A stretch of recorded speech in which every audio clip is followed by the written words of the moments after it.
Halo sahabat, Assalamualaikum. Apa kabar? Semoga sehat selalu dan senantiasa berbahagia. Terima kasih sudah subscribe dan selalu setia menyimak video-video SLMT-TV. Semoga Tuhan Yang Maha Kuasa selalu memberikan rezeki yang berlimpah ruah dan juga berkah untuk sahabat semua. SLMT-TV kembali hadir menemani waktu bersantai sahabat dengan alur cerita film-film pilihan.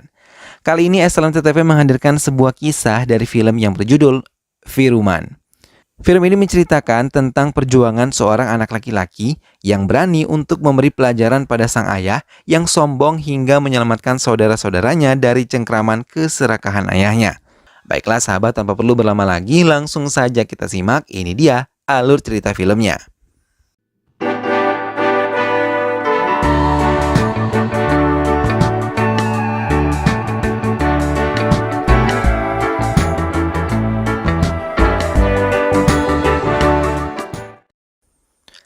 Firman mengejar ayahnya yang berlari ketakutan ketika mengetahui putranya mengejar menggunakan senjata tajam.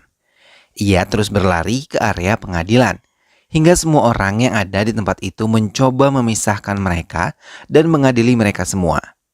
Di hadapan hakim, Firman dengan berani mengatakan kalau ayahnya selalu berbuat kasar kepada ibunya, bahkan pernah memukulnya dengan menggunakan batu. Karena tidak memiliki cukup bukti, Firman pun tidak bisa memenjarakan ayahnya. Ia ditenangkan oleh Nirai Pandian yang merupakan saudara laki-laki dari ibunya yang kemudian membawanya untuk tinggal bersama dengan dirinya. Firman yang mengalami trauma kuat dalam hidupnya harus berusaha menyembuhkannya. Nirai Pandian yang berusaha menjadi ayah yang baik bagi Firman selalu membimbingnya untuk bisa mengendalikan emosinya yang sering meledak-ledak hingga ingin mencelakakan orang yang membuatnya kesal. Tahun demi tahun pun berlalu. Firman tumbuh menjadi pria yang bertanggung jawab dan bisa mengendalikan emosinya yang sering meledak-ledak. Ia bersama pamannya sering mengerjakan pemasangan tenda dan kali ini ia mengikuti pertandingan gulat yang diselenggarakan di desanya. Secara kebetulan, ia bertemu dengan ayahnya yang juga menyaksikan pertandingan gulat tersebut. Firman menghadapi pegulat yang dijagokan ayahnya. Namun dengan mudah, ia mengalahkannya di hadapan ayahnya yang sombong. Melihat Firman berhasil, Munyandi menantang Firman lagi untuk menghadapi pegulat-pegulat tangguh miliknya. Tanpa takut, Firman mengiyakan tantangan ayahnya dan menghadapi 10 pegulat yang disiapkan oleh ayahnya. Lagi-lagi Firman bisa dengan mudah mengalahkan 10 pegulat yang diandalkan oleh ayahnya. Hal itu membuat Munyandi merasa kesal dan membuat ketiga putranya yang lain untuk menghadapi Firman. Melihat hal itu, Firman terdiam dan ia teringat pada pesan yang ditinggalkan ibunya untuk tidak berkelahi dan bertengkar dengan saudara-saudaranya. Firman pergi meninggalkan ayah dan ketiga saudara laki-lakinya. Firman kali ini mengadakan doa bersama untuk ibunya yang dilakukan secara bersama-sama dengan warga. Ia mengundang semua warga termasuk ketiga saudaranya, namun mereka merasa takut atas ancaman yang diberikan Munyandi, ayah mereka, hingga mereka tidak menghadiri doa bersama tersebut.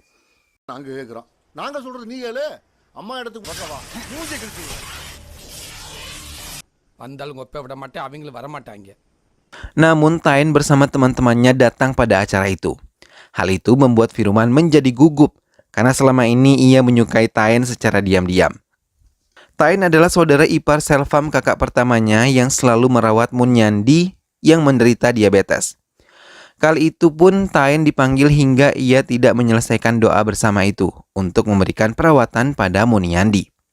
Namun saat Firman kembali, tidak bisa mengendalikan emosinya dan bertengkar dengan keluarga besarnya.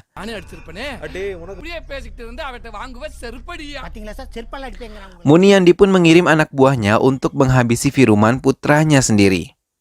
Tapi dengan mudahnya, Firman melumpuhkan mereka.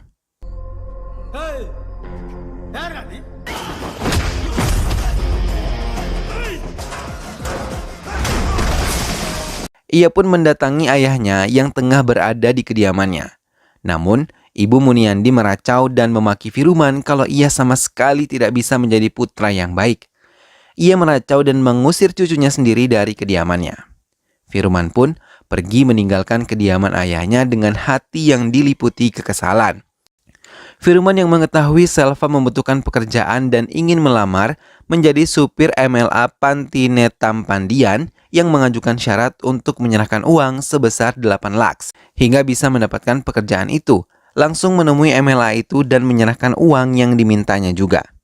Setelah itu, Pantineta Pandian pun menekannya untuk bisa menandatangani surat-surat penjualan tanah milik ibunya yang diserahkan atas namanya. Firman mengiyakan dan menandatangani surat tersebut. Hingga MLA pun menguasai tanah itu dan memberikan pekerjaan kepada Selvam. Semua yang dilakukan Firman pun dilihat oleh teman baik Taen dan menceritakan semuanya pada Taen.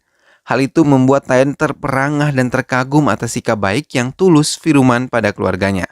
Kebaikan tulus Firman membuat Taen belajar untuk mencintai Firman. Ia pun mengajak Firman untuk mengantarnya ke kediaman Muniandi. Untuk pertama kalinya setelah bertahun-tahun, ia meninggalkan rumah ayahnya, kali ini ia menginjakannya lagi. Masa-masa indah dan kenangan bersama ibunya tiba-tiba mengalir begitu saja. Terlebih saat ia melihat foto sang ibu terpasang di dinding rumahnya. Air mata Firman mengalir, namun dengan cepat ia hapus ketika Taen datang dan ia mulai menyadari kalau sosok ibunya kini menjelma di diri Taen. Dengan memberanikan diri, Taen mengatakan perasaannya pada Firman. Dengan senang hati Firman menerima hal itu karena selama ini ia hanya memendamnya sendiri. Muniandi yang mengetahui hal itu membuatnya geram dan marah. Ia bahkan mengancam akan mengusir Taen jika ia benar-benar memilih Firman untuk kehidupannya. Ancaman itu menggema di seluruh sudut rumah hingga membuat semua anggota keluarga menjadi ketakutan. Tak hanya itu, ia juga meminta istri Selvam untuk bisa membayar lagi sisa mahar yang belum dipenuhi semua oleh keluarga Taen. Mengetahui ancaman tersebut, Taen mendekati kakak perempuannya yang merupakan istri dari Selvam. Ia mencoba menghibur kakak perempuannya yang menangis sedih mendengar semua perkataan ayah mertuanya. Tak lama, Naira Pandian datang untuk menemui Muniadi, tapi melihat mereka bersedih membuatnya menceritakan semua yang terjadi pada Firman dan Muniandi hingga mereka bermusuhan. Adik laki-laki Mutu Laksmi yang bernama Balu mencintai adik perempuan Muniandi membuatnya murka. Bahkan saat mengetahui adik perempuannya meminum racun, ia tidak mempedulikannya. Ia malah berpura-pura di hadapan istrinya untuk membawa ke rumah sakit, namun saat Mutu Laksmi dan Balu menyusulnya ke rumah sakit, ia tidak ada di sana. Muniandi malah membawanya ke tanah lapang dan membiarkan adik perempuannya menderita hingga akhirnya meninggal dunia. Hal itu sangat menyakitkan Mutu Laksmi, namun ia mencoba memaafkan suaminya. Hingga ia sangat murka ketika melihat perselingkuhan Muniandi bersama perempuan lain di kediamannya. Tapi makian dan cacian malah ditumpahkan pada Mutu Laksmi, bahkan ia menampar istrinya sendiri di hadapan keempat putranya dan juga wanita selingkuhannya. Hal itu membuat hati Mutu Laksmi sangat hancur. Saat itu Firman yang masih kecil mencoba membela ibunya dan ikut bersama ibunya ke kediaman Nara Pandian untuk menenangkan diri. Di tempat pamannya, Firman mendapatkan kasih sayang tulus dari sosok ayah yang selama ini tidak ia dapatkan. Namun ia sangat merasa sedih ketika tahu ibunya yang menelan kekecewaan dari ayahnya malah menghabisi dirinya sendiri dengan membakar dirinya di kediamannya. Firman menjerit-jerit dan tidak sanggup melihat ibunya meninggal dalam keadaan sangat menyedihkan. Air mata Naira Pandian mengalir mengingat semua kejadian yang ia pendam selama puluhan tahun. Begitupun Taen dan kakak perempuannya. Mereka pun merasakan kesedihan mendalam dari Firman. Ketegangan kembali terjadi antara Muniandi dan Firman. Hingga semua warga berkumpul. Firman mencoba menasihati Selvam untuk tidak lagi bergantung pada ayahnya dan fokus pada keluarga kecilnya saja. Selvam juga sudah memiliki pekerjaan yang baik. Mendengar hal itu, Muniandi merasa sangat marah, terlebih Selvam mendengarkan nasihat istri dan Firman hingga ia memilih untuk melangkahkan keluar dari kediaman ayahnya bersama keluarga kecilnya. Muniandi menyiapkan senjata tajam dan ingin menghabisi Firman. Melihat hal itu, Firman pun terpancing dan ingin menghabisi ayahnya hingga ia mengeluarkan senjata tajam yang ia simpan di balik bajunya. Dengan cepat semua orang menahan mereka, namun hal yang paling mengejutkan ketika Taen malah mencium mesra Firman di depan warga lain.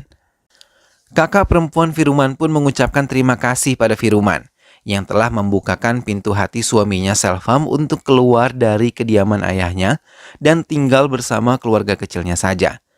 Namun masalah lain pun muncul dari Mutukuti yang merupakan kakak kedua dari Firuman yang tanahnya digadaikan oleh ayahnya tapi tidak berniat untuk menebusnya. Hingga tanah tersebut akan dilelang oleh pihak pegadaian. Mutukuti mencoba mencari pinjaman pada beberapa keluarganya untuk bisa menebus tanah itu lagi. Namun mereka semua merasa takut untuk memberikannya pinjaman karena diancam oleh Maniyandi. Firuman datang untuk membantunya dan mengatakan ia akan menyiapkan dana untuk bisa menebus tanah yang telah digadaikan ayahnya.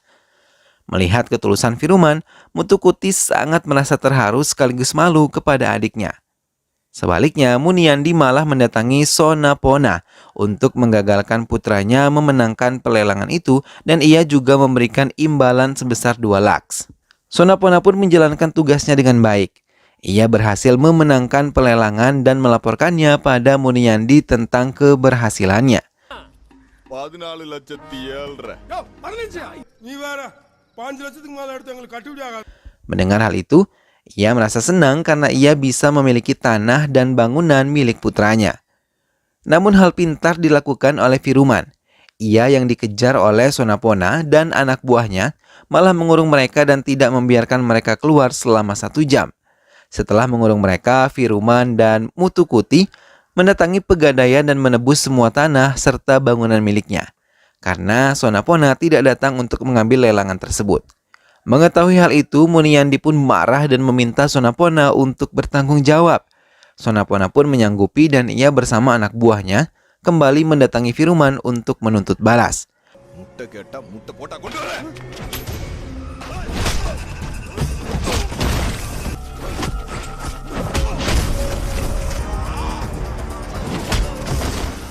Namun lagi-lagi mereka menderita kekalahan dan hal itu membuat Muniyandi sangat marah dan meninggalkan mereka yang penuh dengan luka. Sonapona pun mendendam pada Muniyandi dan berjanji akan menghabisinya di hadapan Firuman. Kemarahan Muniyandi membuatnya melampiaskan semuanya pada Taen dan ayahnya yang masih tinggal bersama di rumahnya. Ia mengusir keduanya karena masih memiliki hubungan dengan Firuman. Taen dan ayahnya pergi dan menempati kediaman Nirapandian untuk sementara. Melihat hal itu, Niraipandian merasa sangat bahagia menerima mereka. Ia juga menunjukkan lemari Firuman yang berisi penuh sari. Ia menjelaskan kalau sari-sari tersebut dibeli oleh Firuman setiap bulan purnama yang dipersembahkan kepada dewa atas nama ibunya. Taen merasa sangat bahagia dan beruntung menerima lamaran dari Firuman untuk menjadikannya istri. Mereka pun memutuskan untuk mempercepat pernikahan mereka. Saat Firuman dan Taen menikmati makan siangnya, mereka tanpa sengaja bertemu dengan Ilango, adik bungsu Firuman yang juga bersama kekasihnya yang merupakan putri dari MLA Patinempadi. Ia mencoba menasihati adik laki-lakinya untuk memperjuangkan cintanya walaupun ditentang oleh ayah mereka. Ilango pun mengiyakan dan menuruti semua perkataan Firuman. Muniyandi yang mengetahui putranya memiliki hubungan khusus dengan putri MLA, membuatnya senang karena ia berpikir kalau kekayaannya akan bertambah jika memiliki seorang menantu keturunan MLA. Hingga ia memutuskan untuk melamarnya. Namun Patinempadi tidak menerimanya. Hingga tiba-tiba Firuman datang dan meminang putri MLA untuk adiknya. Ia mengatakan kalau adik laki-lakinya mampu menjadi suami yang baik dan bertanggung jawab bagi istrinya kelak. Dan akan memberikan keamanan yang baik. Hal itu membuat Patinempadi menjadi tenang dan menerima lamaran Ilango melalui Firuman. Muniyandi pun murka dan mengatakan tidak setuju atas hubungan Ilango. Ia juga memutuskan untuk mengusir putranya dari kediamannya. Ilango melangkahkan kakinya keluar dari kediaman ayahnya dan memilih mengikuti kata hatinya untuk tinggal bersama Firuman serta pamannya. Kediaman Muniyandi pun berangsur-angsur sepi, tidak ada lagi gelak tawa dan kebersamaan karena semua keluarga telah angkat kaki dari tempat itu. Muniyandi sendiri pun merasa kesepian dan menghabiskan waktunya untuk banyak meminum alkohol hingga membuat ibunya merasa sedih dan tiba-tiba Muniyandi pingsan hingga membuatnya panik. Ia berlari menemui Firuman dan melihat semua keluarganya berkumpul di tempat itu. Hatinya sedih dan menyesalkan semua yang selama ini telah terjadi. Mundiandi yang telah dibawa ke rumah sakit pun tengah ditangani oleh dokter. Dan dokter mengatakan kalau ia menderita gagal ginjal dan butuh donor ginjal yang sesuai hingga semua keluarga yang berkumpul bersedia untuk dicek dan menolongnya. Balu berhasil mendonorkan ginjalnya. Air mata Muniandi mengalir melihat ketulusan keluarganya dan menyesali semua keserakahan yang ada di dirinya selama ini. Ia memutuskan untuk kembali ke rumah dengan diam-diam.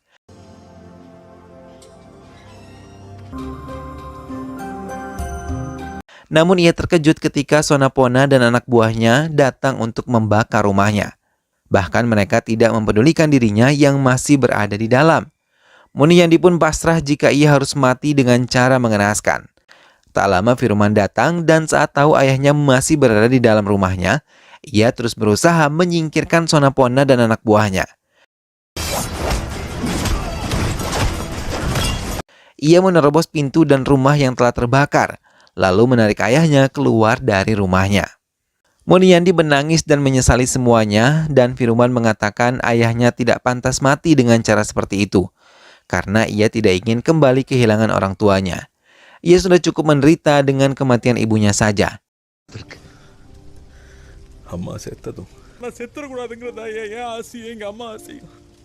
Muniandi pun meminta maaf dan memeluk putranya yang telah memaafkannya. Dan film pun selesai. Nah sahabat, itulah tadi alur cerita dari film yang berjudul Firman. Hubungan antara anak dan ayah tidak akan pernah dapat berubah oleh apapun. Meskipun terkadang ayah dan anak berselisih paham, namun sejatinya hubungan ayah dan anak akan tetap erat. Bagaimanapun keadaan orang tua kita harus selalu berbakti dan mendoakan yang baik-baik bagi mereka. Karena doa restu dari mereka adalah juga ridho dari Tuhan Yang Maha Kuasa. Sehingga jika ingin mendapatkan kesuksesan di dunia dan akhirat, maka berbaktilah pada orang tua dan mintalah ridho mereka agar selamat di dunia dan akhirat kelak. Mudah-mudahan sahabat semua terhibur setelah menyimak alur cerita film ini. Sampai berjumpa kembali di alur cerita film-film selanjutnya. Dukung selalu SLMT TV dengan cara klik like, komen, share, dan juga subscribe. Terima kasih sudah menyimak video ini sampai akhir. Sehat selalu sahabat dan wassalamualaikum.